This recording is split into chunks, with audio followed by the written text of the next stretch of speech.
Hello student, आज के इस लेक्चर में हम लोग एसक्यूएल के बारे में पढ़ेंगे कि डेटाबेस में एसक्यूएल क्या होता है और किस तरीके से ये डेटाबेस के साथ में इंटरेक्ट करता है।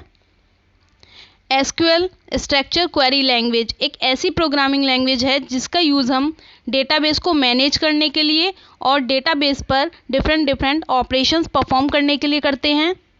स्ट्रक्चर क्वेरी लैंग्वेज को ANSI द्वारा एक standard database management language define किया गया है, जिसका कि यूज़ हम लोग किसी भी रिलेशनल डेटाबेस मैनेजमेंट सिस्टम के स्ट्रक्चर को मैनेज करने के लिए करते हैं। जितना भी आपका डेटाबेस होता है उसमें आपका जो डेटा होता है वो टेबल की फॉर्म में स्टोर किया जाता है और आपकी जो टेबल होती हैं वो रो और कॉलम का आपका कॉम्बिनेशन होती हैं, जिसमें आपका डेटा होता है वो स्टोर किया जाता है।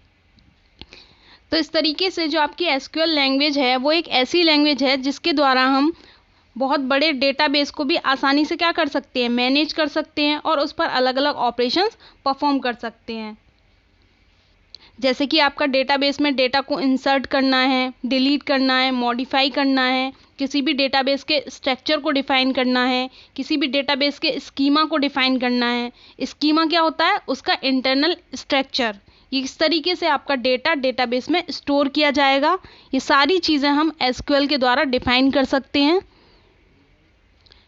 रिलेशनल डेटाबेस सिस्टम जितने भी आपके हैं वो ज़्यादातर आपकी स्ट्रक्चर क्वेरी लैंग्वेज का यूज़ करते हैं डेटाबेस पर ऑपरेशंस परफॉर्म करने के लिए और डेटाबेस को मैनेज करने के लिए। जैसे कि आपका MySQL हो गया, ओरेकल हो गया, साइबेस है और आपका एसक्यूएल सर्वर है। ठीक है, ये सारे रिलेशनल डेटाबेस सिस्टम एसक्यूएल का यूज़ करते हैं। एसक्यूएल का यूज़ करके हम अपने डेटाबेस से क्वेरीज कर सकते हैं, अपने डेटाबेस को अपडेट कर सकते हैं और साथ ही साथ हमारा जो डेटाबेस है उसको हम दोबारा से रीऑर्गेनाइज भी कर सकते हैं। तो इस तरीके से स्ट्रक्चर क्वेरी लैंग्वेज का यूज़ हम किसी भी डेटाबेस को डिफ़ाइन करने के लिए, उसे एक्सेस करने के लिए और उसे कंट्रोल करने के लिए करते हैं। तो एसक्यूएल के माध्यम से हम अपने डेटाबेस पर किसी भी क्वेरी को एग्जीक्यूट कर सकते हैं। स्ट्रक्चर क्वेरी लैंग्वेज डेटाबेस में से डेटा को रिट्राइव करने में आपकी हेल्प करती है। स्ट्रक्चर क्वेरी लैंग्वेज के द्वारा ही हम किसी भी डेटाबेस में नए रिकॉर्ड को इंसर्ट कर सकते हैं, किसी भी रिकॉर्ड को अपडेट कर सकते हैं और आपके डेटाबेस में जो भी रिकॉर्ड आपका स्टोर है पहले से उसको हम डिलीट कर सकते हैं और साथ ही साथ अपने डेटाबेस में न्यू डेटा भी स्टोर कर सकते हैं। और अगर हमें कोई नया डेटाबेस क्रिएट करना है, इट मीन्स कोई न्यू टेबल अपने डेटाबेस में क्रिएट करनी है, तो वो भी हम एसक्यूएल के द्वारा क्रिएट कर सकते हैं। तो इस तरीके से आपकी जो एसक्यूएल है स्ट्रक्चर क्वेरी लैंग्वेज एक ऐसी स्टैंडर्ड प्रोग्रामिंग लैंग्वेज है जिसका यूज़ हम अपने डेटाबेस को मैनेज करने के लिए, ऑर्गेनाइज करने के लिए और एक्सेस करने के लिए करते हैं। तो अब यहाँ पर हम लोग देख लेते हैं कि जो हमारी स्ट्रक्चर क्वेरी लैंग्वेज है उसके क्या क्या एडवांटेज हैं। तो सबसे पहले आता है इसका हाई स्पीड। हाई स्पीड का मतलब है कि हम स्ट्रक्चर क्वेरी लैंग्वेज की जो क्वेरीज होती हैं उनका यूज़ करके अपने डेटाबेस से बहुत ज़्यादा अमाउंट में भी अगर हम डेटा को एक्सेस कर रहे हैं तो बहुत स्पीड से हम अपने डेटा को एक्सेस कर सकते हैं। तो इस तरीके से हम अपने डेटाबेस में से डेटा को हाई स्पीड के साथ में एक्सेस कर सकते हैं और उस पर हाई स्पीड के साथ में ही जितने ऑपरेशन हमको परफॉर्म करने होते हैं वो परफॉर्म कर सकते हैं। दूसरा आता है आपका नो नीड कोडिंग। ठीक है, इसका मतलब ये है कि एसक्यूएल जो आपकी प्रोग्रामिंग लैंग्वेज है डेटाबेस मैनेजमेंट सिस्टम में जो हम डेटा मैनेज करके रखते हैं उसे मैनेज करने के लिए हमें बहुत ज़्यादा अमाउंट में कोडिंग लिखने की रिक्वायरमेंट नहीं होती है। हमें कुछ क्वेरीज यहाँ पर टाइप करनी होती हैं और वो हमारे डेटाबेस को एक्सेस करके हमें दे देता है।